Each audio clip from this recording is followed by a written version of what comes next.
For thousands of years, rice has been one of the most important foods in human history. It fed civilizations, supported empires, and became the daily meal for billions of people across Asia and beyond. But not all rice was equal. There was one type of rice so rare, so valuable, and so tightly controlled that ordinary people were forbidden to eat it. This rice was reserved only for emperors, kings, and royal families. If a common person was caught eating it, the punishment could be severe. Today, this rice is known as black rice. But why was black rice forbidden? Was it truly special, or was it simply a tool of power? And how did a food once restricted to kings eventually reach the plates of ordinary people? In this video, Info Beyond Borders uncovers the hidden truth behind black rice, a story that connects food, history, power, and social control. This is not just a story about nutrition. It is a story about who decides what people are allowed to eat. Black rice is believed to have originated in ancient China more than 2,000 years ago. Unlike common white rice, black rice grew only in limited regions and under specific environmental conditions. Its yield was low, its cultivation was difficult, and its harvest was unpredictable. In ancient times, food scarcity was common. When a crop was rare, it automatically became valuable. Black rice quickly attracted attention because of its unusual appearance. Its deep black-purple color made it stand out from all other grains. In many ancient cultures, dark and rich colors were associated with strength, mystery, and vitality. Over time, black rice became closely linked to the imperial court. Historical records suggest that black rice was often grown on land controlled directly by the emperor or the state. Farmers were allowed to grow it, but they were required to surrender the harvest as tax or tribute. This meant the people who grew black rice often never tasted it themselves. From the beginning, black rice was separated from the common diet. It became imperial food. Ancient rulers believed deeply in the connection between food and power. What a king ate was believed to directly affect his strength, longevity, fertility, and ability to rule. Food was not just nourishment. It was a symbol of authority. Black rice stood out among all grains. Its color was rare. Its taste was rich. Its availability was limited. Over time, black rice gained a reputation as a longevity grain. Royal physicians and court scholars believed it helped preserve strength and vitality. Whether these beliefs were based on observation, tradition, or symbolism, one thing is clear. The ruling class believed black rice was too valuable to share. Allowing common people to eat the same food as the emperor would weaken social boundaries. Food was one of the clearest ways to show who held power.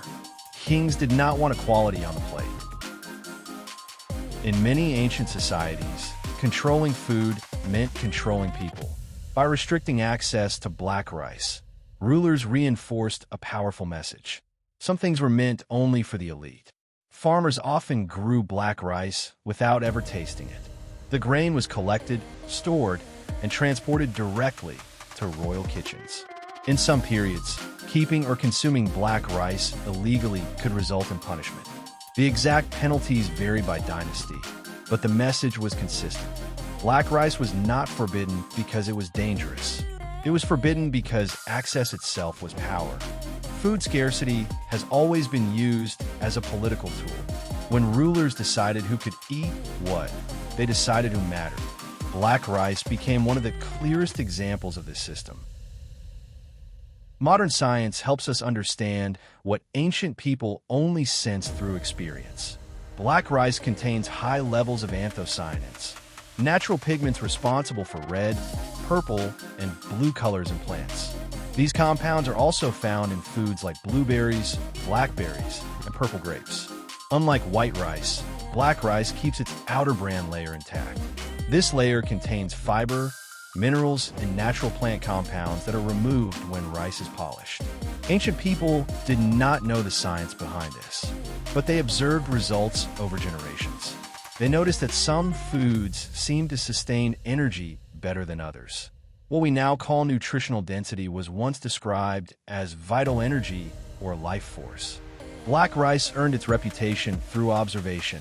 not laboratory testing. As populations grew and empires expanded, food systems changed. White rice became dominant because it cooked faster, it stored longer, it looked cleaner and more refined. Polishing rice removed its dark outer layers, giving it a bright white appearance. This made it more appealing to large populations and easier to trade. However, polishing also removed fiber, minerals, natural pigments. White rice became the food of the masses. Black rice remained rare and elite. Over time, black rice faded from everyday history, while white rice filled the world's bowls. What was once forbidden slowly became forgotten. Did black rice truly make kings healthier? Modern research suggests black rice contains higher antioxidant levels, slower impact on blood sugar than white rice, greater micronutrient density. But we must be honest, ancient kings also ate more varied diets, had access to better living conditions, performed less physical labor. Black rice alone did not create health or longevity. However, it fit perfectly into a diet designed for stability, strength, and endurance, a diet reserved for the elite. Food was part of a larger system of privilege. As centuries passed, empires rose and fell, and food systems changed dramatically. Large populations required food that could be produced in high volume, stored for long periods, transported easily. Black rice did not meet these demands. It grew slowly. It yielded less. It required more care. When large-scale farming expanded, crops that were efficient replaced crops that were traditional. White rice became dominant across Asia and later the world. It was easier to polish, easier to cook, and easier to standardize for mass consumption. Colonial trade accelerated this process. European powers encouraged crops that maximized output and profit, not nutritional depth. As a result, black rice nearly disappeared from common knowledge. The grain once guarded by emperors faded quietly into history. Industrial agriculture changed how humanity eats. Machines replaced hands. Speed replaced patience. Quantity replaced tradition. Foods that were slow-growing, difficult to process, less profitable, were pushed aside. Black rice became one of many ancient foods lost to efficiency. Most people alive today grew up eating only white rice, never knowing that another form of rice once carried royal status. What was once forbidden became forgotten, not because it was useless, but because it didn't fit modern systems. In recent decades, researchers, historians, and nutrition experts began re-examining ancient foods. Black rice reappeared in scientific studies, historical records, and agricultural experiments. This time, it returned with a new label: superfood. Health-conscious consumers rediscovered it because of its natural pigments, its fiber content, its slower digestion compared to white rice. Ironically, the grain once forbidden to common people became a premium product sold in specialty stores. History reversed its role. What was once restricted by power was now restricted by price. Today, black rice is marketed as ancient, exotic, powerful. Some of this is marketing. Some of it is history. Black rice is not magic. It will not cure disease. It is not a miracle, but it is nutritionally richer than refined white rice and carries cultural and historical importance. The truth lies between exaggeration and dismissal. Black rice matters not because it was forbidden, but because it shows how food value is decided by systems, not just nutrition. The story of black rice is not just about diet. It is about power, control, access, knowledge. Ancient rulers controlled black rice to maintain hierarchy. Modern systems control food through industry, pricing, and availability. In both cases, the average person eats what the system provides. The forbidden food was never just about health. It was about who decides. Black rice was never simply a grain. It was a symbol of power in ancient times, a symbol of forgotten wisdom in modern times. The real forbidden truth is this: food has always been shaped by those who hold power. Ancient kings decided what common people could eat. Modern systems decide what fills supermarket shelves.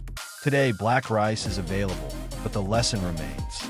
Understanding food history helps us understand society itself. Knowledge like black rice was once restricted. Now it is accessible. The question is no longer who is allowed to eat, but who chooses to understand. Subscribe to Info Beyond Borders for stories that connect history, science, and truth beyond borders. Subscribe now for more mind-blowing knowledge.